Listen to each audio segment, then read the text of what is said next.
Representing Team Liquid, he's Clem. Representing Dragon Phoenix Gaming, it's Zest. You actually don't have as many units as I thought you did. Maybe I built a bunch of stuff thinking you would, but now that just means I can counterattack and get a ton of damage done, and we'll see how much further he tries to go in here. There is a siege tank behind the bunker.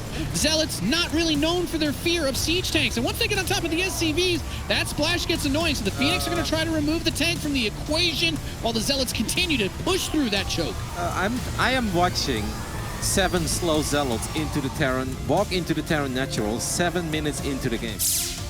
There's a lot of Widow Mines here too, though, which can kind of complicate the Zealots. So he goes into Storms, over the mines, over the bio, and those, okay, he pulls the Warp Prism outside of the range of the mine just in time to warp in extra Zealot reinforcements, and there's a whole lot of Protoss here at Clem's third, Roddy. Yeah, but I think those Storms were good enough. We're going to pull the SCVs, but Archons are amazing against SCVs. The mines may fire again eventually. I don't know where the Observer is. Clem is microing his heart out. That's actually phenomenal that he kept those units alive, but his Orbital is still in a lot of danger. We have plenty of mines here, though, that are ready to fire again.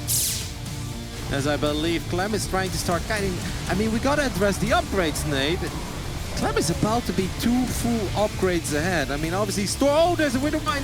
Widow Mine connects with the Warp Prism, but the Warp Prism does not go down. And once again, 16 SCVs bite the dust. Zest is going to morph these into Archons and get them home safely. Not too far away, so, but he's about to attack right before it, almost like a soft anti-timing.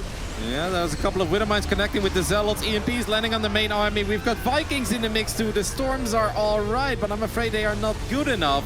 Obviously, the Viking count isn't that high yet, so these Colossi are the biggest problem, but Clem still has a lot of bio units here, and if these Marauders get on top of the Colossi, it gets very dicey. What a close fight. More SCVs are being pulled.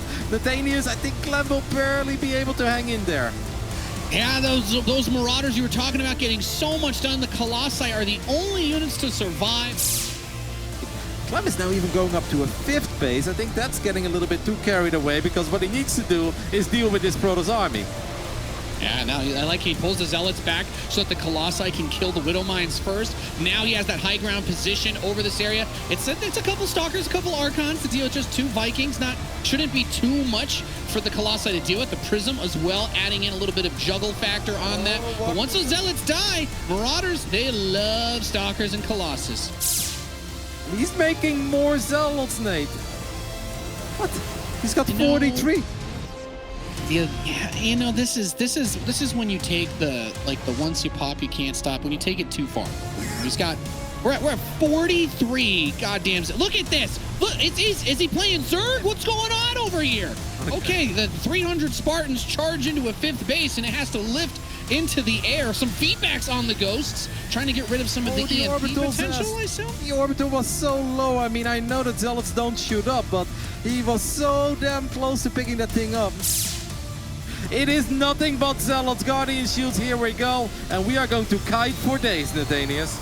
It's an ugly-looking zombie movie, Roddy, because at the end of the day, the Marines, Marauders, and Ghosts with all this backup can, in fact, fight against an unending torrent of melee warriors. Zealots do come in from the back off another Warp Prism reinforcement, but once those Zealots are gone, the Stalkers get a little bit softer, a little bit harder to get on top of, and I think not having an upgrade advantage there also hurts, because now that that's done, the Immortal's going to die. This game is boiling down to he's trying to overwhelm him with these gateway units. Okay, there's the Storms to catch some of the army retreating. That is nice. Zealots eat a little bit of it. Stalkers get caught on a random Marine in the back. You kind of want to have all your units fighting if you can, but the Archon gets picked up. If Zest would have done this a bit sooner, I think this game would have been so much better for him. But he's going to try to make magic happen one more time with an outrageous amount of Zealots. And he's using double Prism Storm drops. That's outrageous. That's really cool. Is it good enough to win this fight, though, Nate? Not entirely sure. He's got knocked down to 44. We haven't really seen him make an investment to try to get back over that hump. He wants to try and push the issue. He wants to try and get it done. But I don't think Clem's going to give it to him. Well, first Prism goes down. Second one is even lower on hit points. That's kind of cool, though, by Zest, because now multiple Vikings went down for one Warp Prism, but he still has the backup Prism, even if it's low on HP. And these Colossi do have a lot of range, and they're getting beautiful shots off. These Marauders are not yet on top of these Colossi. They are finally getting in range. Will Clem have enough firepower? Nate, the fight is wild. Yeah, he's juggling these colossi like a magician over here, up and down and all around, but the Bio Army has been obliterated. 17 more SCVs die. Widowmine drags a shot back on from a Zealot to some of the Marines, and that's it. No more Vikings over here with this army. Zest is pretty damn broke. He's been on 44 probes forever. He's not making any. But Clem, it's still so close. If you clean up this army, you win the game. Yeah, he's trying to get this. Some of the Vikings a little bit further forward than the rest of the army, though, to get picked off. Another one very low. 3 Colossi is a lot to punch through, even with a decent amount of Marauders on the ground. That Prism that we've been talking about is still there doing the juggling, keeping these units alive. But okay, he's taking a very adventurous fight here. Bayun is going to kite one more time. Basically what Clem needs, I feel like, is 7 Vikings. If he can get up to 7 Vikings, he could still do it.